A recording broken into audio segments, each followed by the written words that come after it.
آمریکایی‌ها فرمول مذاکراتیشون اینه که میگم با این فرمول و با این طرف آدم عاقل ببینید مذاکره میکنه یا نمیکنه.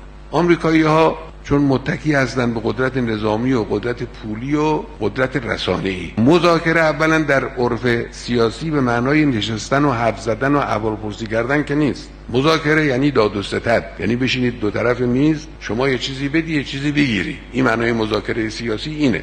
آمریکایی‌ها وقتی که با یک طرفی میخوان مذاکره کنن، اهداف اصلی خودشون رو قبلا مشخص میکنن برای خودشون. حالا بعضی از اون اهداف رو به زبان هم میارن، بعضی هم نمیگن، در اثنای کار هی دبه میکنن، هی اضافه میکنن، هی چانه میزنن، اما اهداف اصلی برای خودشون مشخص. این یک. دوم، از این اهداف اصلی یک قدم عقب نمیچینه. بله اهداف فرعی و چیزای بیخودی کم ارزش رو در حاشیه گاهی میارند و از اونها صرف نظر میکنن که به ظاهر یه نوع عقب نشینی است، اما از مقصود اصلی و اهداف اصلیشون مطلقاً عقب نشینی نمیکنن، امتیاز اصلا نمیدن. سوم، از طرف مقابل مذاکره امتیاز نقد میخوان، از او وعده قبول نمیکنن، میگن ما اطمینان نداریم، امتیاز نقد از او مطالبه میکنن.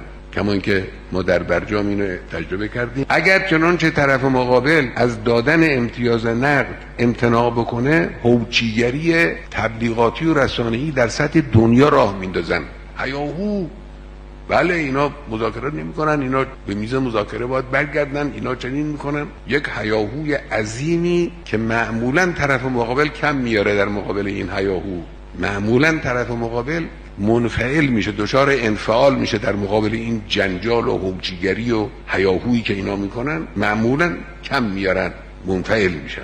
این همسه خودش به جای اینکه در مقابل اون چی که از اون نقد میگیره چیز نقدی به او بده، مثل هر معامله‌ای که شما پول میگیری خب جنس باید بدی دیگه، نه جنس نمیده، نقد رو میگیره، در مقابلش وعده میده، اما وعده‌های قرص و محکم.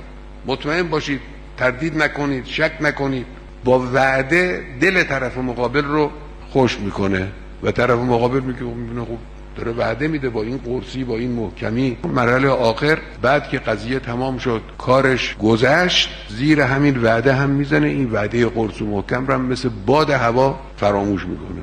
این روش مذاکره آمریکایی اینه. حالا با این دولت، با این رژیم زورگوی متقلب باید نشست مذاکره کرد؟